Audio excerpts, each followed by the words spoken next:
إن هذا القرآن يهدي للتي هي أقوم. إن الحمد لله نحمده ونستعينه ونستغفره ونعوذ بالله من شرور أنفسنا ومن سيئات أعمالنا من يهده الله فلا مضل له ومن يضلل فلا هادي له وأشهد أن لا إله إلا الله وحده لا شريك له وأشهد أن محمدا عبده ورسوله صلى الله عليه وسلم. أما بعد، اللهم انفعنا بما علمتنا وعلمنا ما ينفعنا وزدنا علما. رب اشرح لي صدري ويسر لي أمري واحلل عقدة من لساني يفقهوا قولي. سبحانك لا علم لنا إلا ما علمتنا إنك أنت العليم الحكيم. أما بعد، فأعوذ بالله من الشيطان الرجيم. وآمنوا بما أنزلت مصدقا لما معكم ولا تكونوا أول كافر به ولا تشتروا بآياتي ثمنا قليلا وإياي فاتقون. گزشتہ دروس میں ہم سورۃ البقرہ کی آیت نمبر 41 اس کو پڑھ رہے تھے. اس آیت کریمہ میں اللہ تعالیٰ فرماتے ہیں، اور تم ایمان لاؤ اس چیز کے ساتھ جس کو میں نے نازل کیا، جو تصدیق کرنے والی ہے، جو تمہارے ساتھ ہے، اور تم اس کے ساتھ پہلے کفر کرنے والے نہ بنو، اور میری آیات کے بدلے تھوڑا دام مت خریدو، اور صرف میرا ہی تقوی اختیار کرو. اس آیت کریمہ کے حوالے سے بات یہاں تک پہنچی تھی کہ اللہ رب العالمین نے اہل کتاب کو یہ کہا کہ تم میری آیات کے بدلے میں تھوڑا معاوضہ حاصل نہ کرو، اس کے بدلے میں ان کو مت بیچو.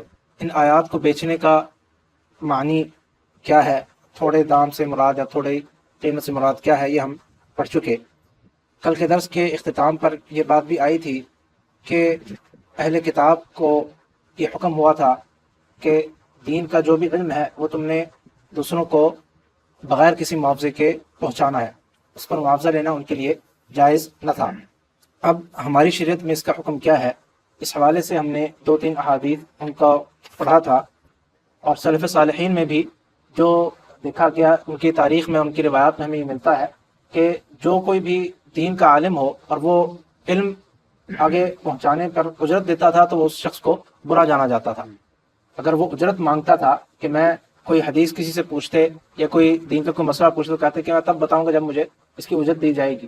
دین کا علم منتقل کرنے کے لیے اگر وہ اجرت مانگتا تو اس کو اچھا شخص نہ سمجھا جاتا تھا، بلکہ یہ ایک کسی شخص کے عیب کے طور پر بتایا جاتا تھا کہ فلاں شخص جو ہے وہ ہے وہ جو تعلیم دینے پر اجرت لیتا ہے، تو یہ ایک عیب سمجھا جاتا تھا اور اس کو برا گنا جاتا تھا. یہ اس حوالے سے اس مسئلے کا جو ہم نے احادیث پڑھی ان کا خلاصہ تھا. ایک اور بات جو ہم نے حدیث میں پڑھی تھی کہ دین کا علم حاصل کرنے کی بنیادی نیت جو ہے وہ پیسہ کمانا نہیں ہونی چاہیے. جیسے کہ ہم نے حدیث کل سنی تھی کہ نبی کریم صلی اللہ علیہ وسلم نے فرمایا کہ جو شخص ایسا کرتا ہے وہ جنت کی اس کو ہوا بھی نہیں پہنچے گی. تو نیت یہ نہیں ہونی چاہیے، بنیادی نیت اللہ کی رضا ہونی چاہیے. ہاں، اس سے اگر آپ کو دنیاوی فائدہ مل جاتا ہے یا پھر بعد میں جب آپ دین کا علم حاصل کر لیں اور اس کے بعد اپنے آپ کو اس کام کے لیے وقت کریں اور پھر آپ کو اجرت لینے کی ضرورت پڑتی ہے تو ضرورت کے تحت لے سکتے ہیں. تو یعنی صرف ضرورت کی حد تک یہ لینا درست ہے. اسی طرح ایک اور حدیث اس کو بھی سمجھنے کی ضرورت ہے کہ حضرت عبادہ بن صامت رضی اللہ عنہ وہ بیان کرتے ہیں کہ انہوں نے جو اصحاب صفہ تھے ان میں سے کسی کو کچھ قرآن پڑھایا، قرآن کی کچھ تعلیم دی، تو اس شخص نے ان کو اس کے بدلے میں معاوضتاً یہ کہہ لیجیے یا ہدیتاً، حدیث کے الفاظ تو یہ ہیں کہ ہدیتاً ان کو ایک کمان دی، تیر کمان جو ہوتی ہے اس کی ایک کمان دی، اور کہتے ہیں کہ وہ بہت ہی بہترین لکڑی سے بنی ہوئی تھی اور بہت ہی اچھی تھی. تو کہا کہ میں نے اپنے دل میں یہ بات کہی کہ یہ کوئی مال تو نہیں ہے، یہ جو میں نے قرآن اس کو سکھایا اس کے بدلے میں اس نے مجھے یہ دیا ہے. اگرچہ انہوں نے مانگا نہیں تھا، تو عبادہ بن صامت نے مطالبہ نہیں کیا تھا، اس شخص نے خود سے ان کو ہدیتاً یہ چیز دی تھی کہ آپ نے مجھے اتنی تعلیم دی ہے، تو اس کے خوشی میں یا ان کا جو احسان ہے اس کو پورا کرنے کے لیے وہ دی. تو کہتے کہ میں نے کہا کہ یہ تو کوئی مال نہیں ہے، اس کو میں مال نہیں سمجھتا، اس نے جو چیز مجھے دی ہے یہ تو ایسی چیز ہے کہ اس سے میں اللہ کے راہ میں جہاد کروں گا، یہ کمان ہے، بڑی زبردست کمان ہے. لیکن پھر بھی انہوں نے کو استعمال کرنے سے پہلے نبی کریم صلی اللہ علیہ وسلم سے پوچھا کہ اس طرح سے ہوا اور اس طرح سے مجھے دیا، اور میں اس کو کوئی مال نہیں سمجھتا، میں تو یہ کہتا ہوں کہ یہ تو ایک بڑی بہترین مجھے چیز مل گئی ہے اور بہت اچھی کوالٹی کی ہے، میں اس سے اللہ کے راہ میں جہاد کروں گا. تو دین کا ہی اس سے بھی کام لیا جائے گا، تو یہ مال کے طور پر تو نہیں ہے. تو نبی کریم صلی اللہ علیہ وسلم نے فرمایا کہ اگر تمہیں یہ بات پسند ہے کہ اس کے بدلے میں تمہارے گلے میں آگ کا توق ڈالا جائے تو پھر اس کو لے لو، پھر اس کو قبول کر لو، اس کے بدلے میں آگ کا توق ڈالا جائے۔ تو اس حدیث کا معنی کیا ہے؟ علماء نے اس کی جو تشریح کی ہے وہ کہتے ہیں کہ نبی کریم صلی اللہ علیہ وسلم نے یہ کیوں کہا، اس لیے کہ حضرت عبادہ بن صامت نے جب پڑھایا تھا اس سے معاوضہ طلب نہیں کیا تھا، ابتداءً اس سے مانگا نہیں تھا، یہ اس نے اپنی مرضی سے دیا تھا۔ تو نبی کریم صلی اللہ علیہ وسلم کا حضرت عبادہ کو یہ کہنا اس مقصد کے لیے تھا کہ وہ جو تمہاری خالص نیت تھی اللہ کی رضا کی، وہ کہیں اس سے لینے سے ضائع نہ ہو جائے، اس کا ثواب ضائع نہ ہو جائے، کہ اگر یہ لے لیا تو پھر وہ جو خلوص تھا وہ ختم ہو گیا، وہ جو ثواب کی نیت تھی وہ پھر ختم ہو گئی، تم نے اس کے بدلے میں کچھ لے لیا ہے۔ جب تم نے ابتدا کی تھی، جب اس کو پڑھایا تھا، اس وقت تمہاری نیت اللہ سے ثواب حاصل کرنا تھا، تو وہ کہیں ثواب ضائع نہ ہو جائے۔ تو یہ علماء نے اس کی تشریح کی ہے۔ یہاں پر جب یہ بات آئی ہے تو ضمناً ایک اور بات بھی سمجھتے جائیے کہ ہم نے جیسے کہا کہ جو شخص بھی دین کی تعلیم کے لیے اپنے آپ کو وقف کر دیتا ہے، اپنے وقت کسی اور کام میں نہیں لگاتا جس سے وہ کمائی کر سکے، تو پھر اگر تو بیت المال میں اس کا معاوضہ رکھا گیا ہے تو ٹھیک ہے، ورنہ پھر وہ اجرت لے سکتا ہے۔ تو یہاں پہ ضمناً یہ بات آتی ہے، تو کیا بیت المال کی ذمہ داری بنتی ہے یا نہیں بنتی؟ اسلامی ریاست میں کیا تعلیم کا جو معیار ہے وہ کیا ہے، کہ کیا تعلیم کے لیے اسلامی ریاست وہ تعلیم کو مفت کرے یا ایسا نہیں ہے؟ تو اس معنی میں بات یہ ہے کہ اگر اسلامی ریاست کے پاس وسائل موجود ہیں، ان کے پاس اتنے وسائل موجود ہیں، بیت المال بھرا پڑا ہے، تو پھر ایسا ہی کرنا چاہیے۔ پھر اسلامی ریاست کی یہ ذمہ داری بنتی ہے کہ تعلیم کو مفت کرے، جو لوگ بھی تعلیم دے رہے ہیں۔ اور یہاں پر ہم جب تعلیم کی بات کرتے ہیں تو دینی تعلیم سر فہرست ہے، لیکن دنیاوی تعلیم بھی اس کا بھی یہی معاملہ ہے۔ یہاں پر یہ بھی سوال آتا ہے کہ یہ سارے مسائل جو ہم نے ذکر کیے، معاوضہ لینا یا نہ لینا دینی تعلیم کے حوالے سے، تو دنیاوی تعلیم کا معاملہ کیا ہے؟ دنیاوی تعلیم کا معاملہ اتنا سخت نہیں ہے جتنا دینی تعلیم کا معاملہ ہے، کیونکہ دین ایک اہم چیز ہے۔ اگر دین کے اوپر بھی لوگ اجرت لینے لگ جائیں اور اجرت کے بغیر نہ دیں تو پھر دین کا پھیلانا جو ہے وہ ایک مشکل کام بن جاتا ہے۔ تو دنیاوی تعلیم کا معاملہ تھوڑا الگ ہے، اس پر اجرت لی جا سکتی ہے، اس میں کوئی حرج نہیں ہے۔ لیکن افضل طریقہ کیا ہے، بہتر طریقہ کیا ہے کہ تعلیم کے بدلے میں معاوضہ نہ لیا جائے، اگر انسان اپنا گزارا کر سکتا ہے اس کے بغیر۔ اور اسی طرح اسلامی ریاست کے حوالے سے جب ہم بات کرتے ہیں کہ اگر اسلامی ریاست کے پاس وسائل ہیں تو پھر وہ تعلیم کو مفت کرے، اور اگر وسائل نہیں ہیں تو پھر بلا وجہ تعلیم کو مفت نہ کرے، اپنے اوپر وہ اتنا بوجھ نہ ڈالے جتنا وہ برداشت نہیں کر سکتے۔ ہمارے ہاں اس معاملے میں بھی افراط و تفریط کا لوگ شکار ہیں۔ بعض لوگ کہتے ہیں کہ اسلامی ریاست کی یہ بنیادی ذمہ داری بنتی ہے کہ وہ تعلیم کو مفت کرے۔ ایسا نہیں ہے۔ نبی کریم صلی اللہ علیہ وسلم نے کیا تعلیم کو مفت کیا تھا؟ نہیں کیا۔ کیوں؟ اس لیے کہ ان کے پاس وسائل نہیں تھے۔ ابتدائی دور میں، مدنی دور کا جو ابتدائی حصہ ہے، تعلیم تو دور کے بعد اگر کسی مسلمان پر قرض ہوتا تو نبی کریم صلی اللہ علیہ وسلم پوچھتے، جنازہ جب آتا پوچھتے کیا اس کے اوپر کوئی قرض ہے؟ اگر کہا جاتا کہ قرض ہے تو پھر پوچھتے کہ کیا اس قرض کی ادائیگی کے لیے کچھ چھوڑ کر گیا ہے؟ اگر کہتے کہ کچھ چھوڑ کر نہیں گیا قرض کی ادائیگی کے لیے تو کہتے کہ پھر میں اس کا جنازہ نہیں پڑھاؤں گا، تم لوگ اس پہ جنازہ پڑھ لو۔ صحابہ کرام کو یہ کہا کرتے کہ تم لوگ پڑھ لو لیکن میں نہیں پڑھاؤں گا۔ کیوں؟ کیونکہ یہ قرض چھوڑ کر گیا، اس کے ذمے حقوق العباد ہے۔ قرض کیا ہے؟ حقوق العباد میں آتے ہیں، اس کے ذمے حقوق العباد ہیں، ان کو پورا بھی نہیں کر کے گیا، کچھ چھوڑ کر بھی نہیں گیا ہے۔ تو قرض کا معاملہ اتنا سخت ہے۔ لیکن جب اسلامی ریاست میں جب فتوحات شروع ہو گئیں، جب مدینہ منورہ میں مال آنا شروع ہو گیا، بیت المال بھرنا شروع ہو گیا، تو پھر نبی کریم صلی اللہ علیہ وسلم نے بعد میں کیا کہا، آخری دور میں کیا کہا کرتے تھے؟ اگر کوئی شخص بھی فوت ہوتا ہے اور وہ قرض چھوڑ کر جاتا ہے تو اس کا قرض ہم ادا کریں گے، یعنی ریاست ادا کرے گی۔ تو وسائل پر مبنی ہے۔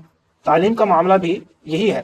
تعلیم کے لیے یہ بعض لوگ یہ کہتے ہیں کہ نہیں، یہ اسلامی ریاست جو ہے اس کے لیے لازم ہونا چاہیے کہ وہ تعلیم مفت کرے، ہر حال میں مفت کرے۔ نہیں، ہر حال میں مفت۔ نبی کریم صلی اللہ علیہ وسلم کے زمانے میں جب تعلیم دی جاتی تھی تو کیا تھا؟ اس کا معاوضہ ہوتا تھا۔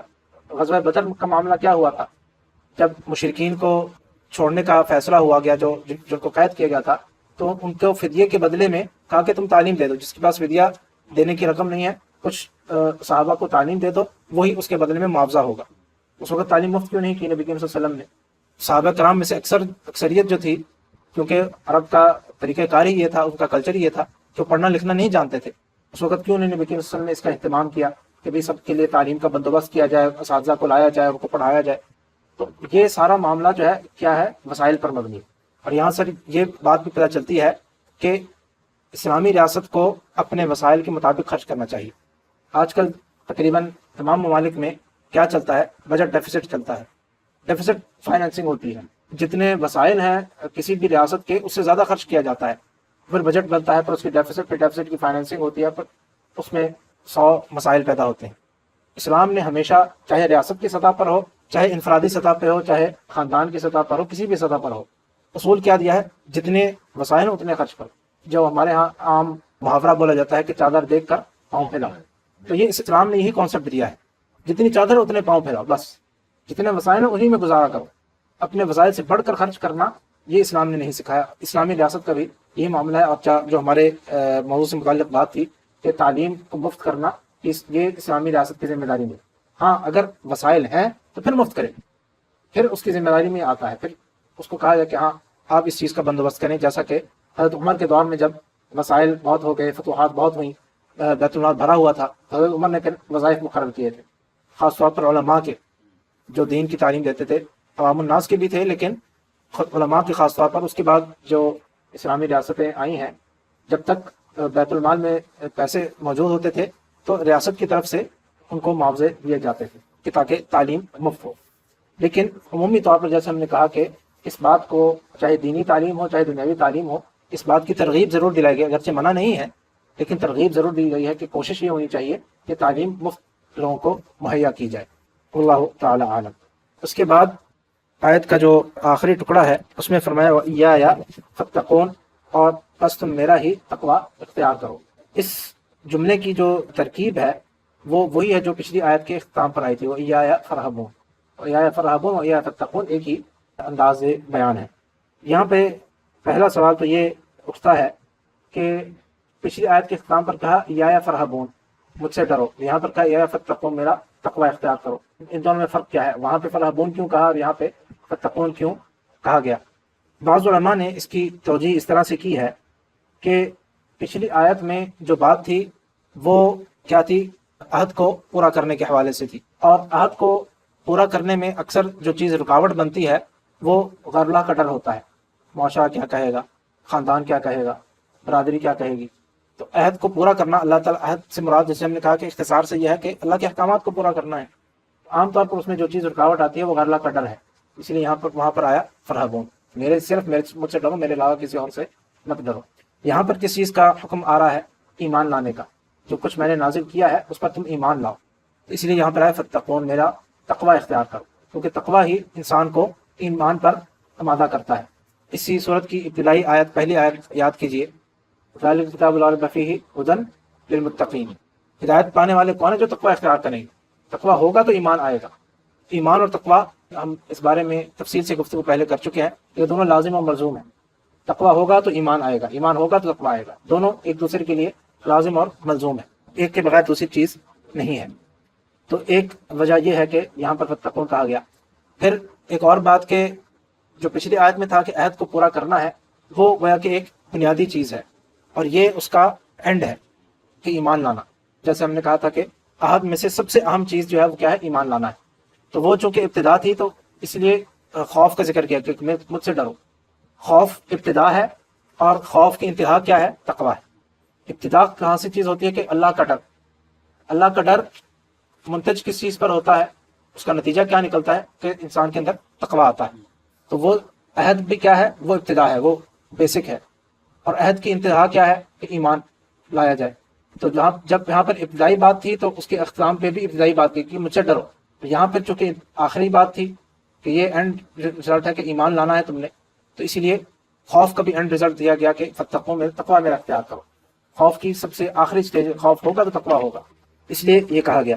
اسی طرح بعض علماء نے یہ بھی کہا کہ پچھلی آیت میں جو عہد کرنا کا معاملہ تھا کہ عہد کو پورا کرنا ہے، اس پہ جو پکڑ ہے وہ لازمی نہیں ہے، یعنی ہو سکتا ہے کہ اللہ تعالیٰ معاف کر دیں، ہو سکتا ہے چھوڑ دیں، اس لیے وہاں پہ کہا کہ میرے سے ڈرو، عہد کو مت توڑنا، اس کو پورا کرنا، میرے سے ڈرو۔ لیکن یہاں پر جو معاملہ ہے ایمان، اگر ایمان نہیں ہوگا تو پھر تو کچھ بھی نہیں ہے۔ اس لیے کہا فَاتَّقُونَ، اپنے آپ کو، تقوی کا ہم نے معنی کیا بیان کیا تھا؟ تقوی کا معنی کیا ہے؟ اپنے آپ کو بچانا، کہ عذاب سے جل کر عذاب تو آئے گا ہی آئے گا۔ جس کا ایمان نہیں ہے قیامت کے دن، جو ایمان والا نہیں ہوگا، اس کا کیا معاملہ ہوگا، اس کا کیا ٹھکانہ ہوگا؟ جہنم ہی ٹھکانا ہے، اس کے علاوہ تو اور کچھ نہیں. وہ تو لازمی چیز ہے. ایمان کا ہونا، ایمان لانا، یہ لازمی جزو ہے. اس میں کوئی معافی کا معاملہ نہیں ہو سکتا. اگر بغیر ایمان کے مر گیا تو جہنمی جائے گا ہی جائے گا، لازمی بات ہے. اس میں کوئی دو آرا نہیں ہے. اس میں پھر کوئی معافی نہیں ہو سکتی، ممکن ہی نہیں ہے کہ معافی ہو سکے. تو اسی لیے کہا کہ فتقون، پھر اس آگ سے بچ جاؤ، اپنے آپ کو بچا لو. پھر تمہارا ٹھکانا آگ ہی ہوگا اگر تم نے ایمان نہ لائے. کیونکہ عہد پورا کرنے میں وہ ایک جنرل بات تھی، عمومی بات تھی کہ احکامات کو پورا کرو. احکامات اگر کوئی پورا نہ کرے ہو سکتا ہے اللہ تعالیٰ معاف کر دیں، لیکن اگر کوئی ایمان ہی نہیں لاتا اس کو معاف کریں گے؟ کبھی معاف نہیں کریں گے. جیسے کہ اللہ تعالیٰ نے فرمایا کہ انہ لا یغفر الشرک بھی، جو شرک کرتا ہے اس کو اللہ تعالیٰ کبھی معاف نہیں کریں گے. وہ شرک کو کبھی معافی نہیں ہے. اگر وہ شرک پر اس کی موت ہو گئی، جب تک زندہ ہے توبہ ہو سکتی ہے، معافی ہو سکتی ہے اگر توبہ کر لے. مر گیا، شرک پر مر گیا، کفر میں مر گیا، ایمان نہیں لا سکا، پھر کوئی چھوٹ نہیں. پھر ایک ہی بات ہے کہ وہ جہنم میں جائے گا اور ہمیشہ ہمیشہ جہنم میں رہے گا. اسی لیے کہا یا فتقون، اپنے آپ کو پھر بچا لو. وہاں پہ کہا ڈر جاؤ، خبردار ہو جاؤ. یہاں پہ کیا کہا؟ خبردار سے اگلی سٹیج ہے، اپنے آپ کو بچا لو ورنہ ٹھکانہ جہنم ہے. واللہ تعالی عالم. وَإِيَّايَ فَاتَّقُونَ اس میں بھی، اور وَإِيَّايَ فَارْهَبُونَ اس میں بھی، دونوں میں ایک بات اور بھی ہے کہ وہ پچھلی آیت کے حوالے سے بھی رہ گئی تھی کہ اس کی جو ترکیب ہے، ہم نے یہ بات بتائی تھی، فَارْهَبُونِ آخر میں زیر ہے، یہاں پہ بھی فَاتَّقُونِ آخر میں زیر ہے. اور یہ ہم نے ذکر کیا تھا کہ زیر کس چیز کی دلالت ہے، کہ اس کے آگے اصل ترکیب میں یا موجود تھی جو کہ جس کو حفظ کیا گیا ہے، اور اس کی نشانی کے طور پر زیر کو یہاں پر لایا گیا آخر میں. تو فتقونی کا معنی یا فرحبونی کا معنی کیا ہے؟ مجھ سے ڈرو یا میرا تقوی اختیار کرو. وہ یا کا کیا معنی ہے؟ میرا. تو دو دفعہ میرا آ رہا ہے، یعنی اگر اس کا ہم تفصیلی ترجمہ کرنا چاہیں تو کیا ہوگا؟ صرف میرا ہی پس تقوی اختیار کرو، صرف میرا ہی. دو دفعہ اس بات کی تکرار کیا جا رہا ہے. تو یہ اس میں اضافی تاکید ہے کہ یہ جو معاملہ ہے، ڈرنے کا معاملہ جو پچھلی آیت میں تھا اور یہاں پر تقوی کا معاملہ ہے، کہ اللہ کے سوا اور کسی کے ساتھ کرنا درست نہیں، جائز نہیں. اور اس کی اتنی تاکید کی کہ دو دفعہ کہ صرف میرے ہی سے کرو، صرف میرے ہی سے کرو، میرے علاوہ اور کسی نہیں کرو. تقوی اختیار کرنا ہے تو کس کا کرنا ہے؟ صرف ایک اللہ. تقوی بھی صرف ایک اللہ کے لیے ہے. یہ بھی ایک توحید کا اور عقیدے کا معاملہ ہے کہ تقوی ہے تو صرف اللہ کا. اور تقوی کی بنیاد، جیسے ہم نے کہا کہ تقوی کی بنیاد ڈر ہی ہے، ڈر ہی سے شروع ہوتا ہے اور پھر وہ تقوی پر منتج ہوتا ہے. اور ڈر بھی کرنا ہے تو صرف اللہ سے. خوف کے حوالے سے ہم پچھلی آیت میں تفصیل سے ذکر کر چکے ہیں. اور تقوی کی بات بھی یہ ہے کہ تقوی کا معاملہ معنی کیا ہے؟ کہ احکامات پر عمل کرنا اور جو نافرمانی ہے ان سے بچنا. تو یہ حیثیت کس کی ہے؟ صرف ایک اللہ کی. احکام ماننے ہیں تو کس کے ماننے؟ صرف ایک اللہ کے. جو کسی چیز سے رکنا ہے تو اللہ کی رضا کے لیے، کسی غیر اللہ کا اس میں ہاتھ نہ ہو. یہ معاملہ فتقونی، صرف میرے سے کرو، صرف میرے سے، بار بار جو کہا جا رہا ہے. تو توحید اس میں پہلو کیا ہے؟ عقیدے کا پہلو کیا ہے؟ کہ یہ معاملہ صرف اللہ کا ہے. احکامات ان کی اتھارٹی کس کے پاس ہے؟ اللہ کی. الٹیمیٹ اتھارٹی یا سوورن، الٹیمیٹ سوورن کون ہے؟ اللہ ہے. نہ کوئی ریاست ہے، نہ کوئی آئین ہے، نہ کوئی اور چیز. کسی ملک کا کوئی آئین ہو، کسی حاکم کے کوئی احکامات ہوں، ان پر اس حد تک عمل کرنا ہے جب تک شریعت کے دائرے میں ہو. شریعت کے دائرے میں ہے، اگر اس پر عمل کرنے سے اللہ کے کسی حکم کی نافرمانی نہیں ہوتی تب تو ٹھیک ہے. لیکن حکم کس کا ہے؟ حاکم کون ہے؟ اصل حاکم کون ہے؟ وہ صرف ایک اللہ ہے. یہی ہے فتقون کے تقوی کرنا ہے تو صرف اللہ سے، ڈرنا ہے تو اللہ سے صرف ڈرنا ہے، اپنے آپ کو عذاب سے بچانا ہے تو صرف اللہ کے، وہی عذاب دینے پر قادر ہے، اس کے علاوہ کوئی نہیں. تو یہی ساری باتیں اس میں آتی ہیں. اللہ تعالی عالم. انشاءاللہ اگلے درس میں اس آیت کے حوالے سے جو عملی پہلوؤں پر بات کی جائے گی. وآخر دعوانا الحمد للہ رب العالمین.